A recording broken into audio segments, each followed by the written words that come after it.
అలసిన వానికి ఊరడించు మాటలు. సహోదరుడు భక్తి సింగ్ గారి పరిచర్య నుండి సేకరించిన అనుదిన ధ్యానములు. మార్చి 2. విశ్వసించుచున్న మీకు ఆయన అమూల్యమైన వాడు. 1 పేతురు 2వ అధ్యాయము 7వ వచనం. రొట్టె విరుచుట అను సాక్ష్యము మత సంబంధమైన కార్యక్రమం కాదు. అది ఒక సాక్ష్యం. ఆయన కృతజ్ఞతాస్తుతులు చెల్లించి రొట్టె విరిచెను. ఆయన తన మరణమును గూర్చి మనలను సానుభూతి కనపరచమని చెప్పలేదు గాని స్తుతి చెల్లించుమని చెప్పాను. ఎందువలనగా ఒక్క పరిపూర్ణమైన అర్పణ చేత రక్షణ అను గొప్ప కార్యమును సంపూర్ణముగా నెరవేర్చెను. హెబ్రీ 10:14. ఆయన భూమి మీదకు రాక మునుపు అనేక సమయములలో అనేక బలులు అర్పించబడినవి. కానీ ఆ బలుల ద్వారా ఒక పాపి కూడా నీతిమంతుడు కాలేడు. కనుక ఆయన శ్రమ, మరణము విజయమే గాని ఓటమి కాదు. మనకు బదులుగా మరణించుట ద్వారా ఆయన మన తీర్పునంతటినీ, శిక్షావిధినంతటినీ తనపై వేసుకొనెను.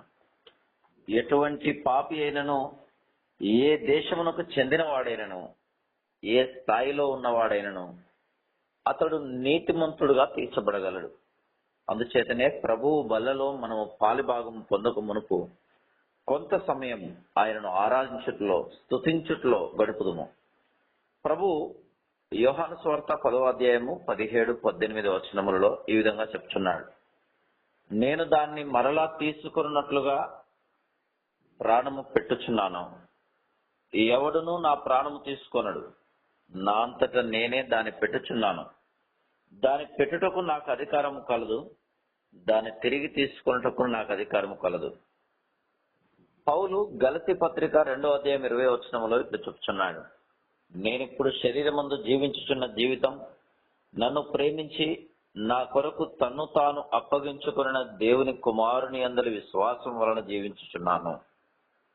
ఆయన మనకు బదులుగా మరణించి మన పక్షముగా మరణమును జయించి తిరిగి లేచుటను బట్టి ఆయన సిలువలో సాధించిన విజయంలో మనము పాలిభాగస్థులమగుచున్నాము. విశ్వాసులముగా మనము ఆయనకు ఎంత ప్రశస్తమైన వారమో చూడగలం. మనకు బదులుగా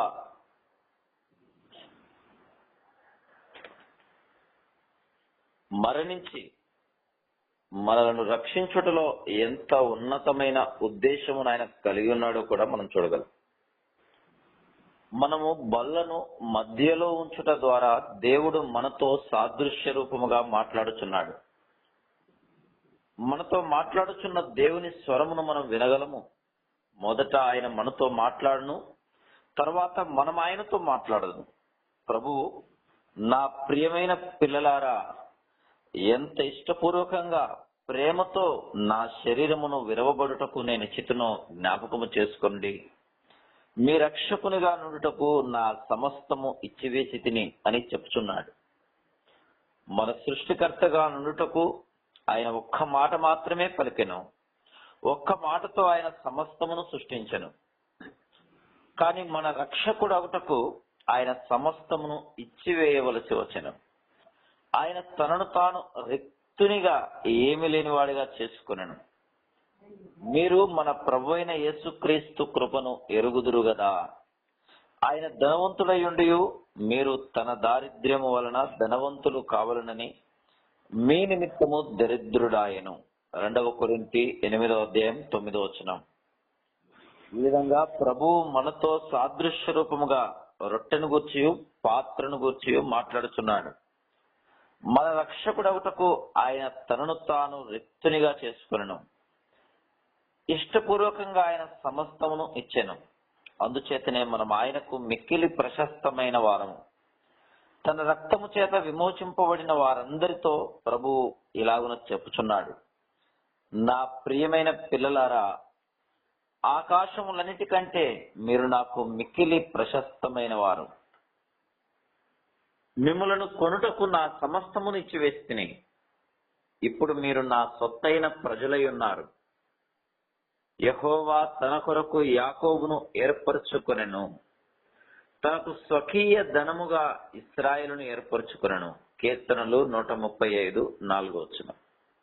మత్తయి సువార్త 13:44 మనము పొలములో దాచబడిన ధనముగా పిలువబడుచున్నాము. మత్తయి సువార్త 13:46 మనం ఆయనకు మంచి ముత్యం వలె ఉన్నాము. ద్వితీయోపదేశకాండం 32:9 మనము ఆయన స్వాస్థ్య భాగముగా పిలువబడుచున్నాము. ఆయనకు మనం మిక్కిలి ప్రశస్తమైన వారము. ఆకాశములన్నీ ఒక చోట చేర్చినను వాటికంటే మనము ప్రశస్తమైన వారం. ఆకాశములు గతించిపోయినను ఆయన ప్రశస్త రక్తము చేత విమోచింపబడిన వారికి నిరంతరము జీవించుదుము అను నిరీక్షణ కలదు.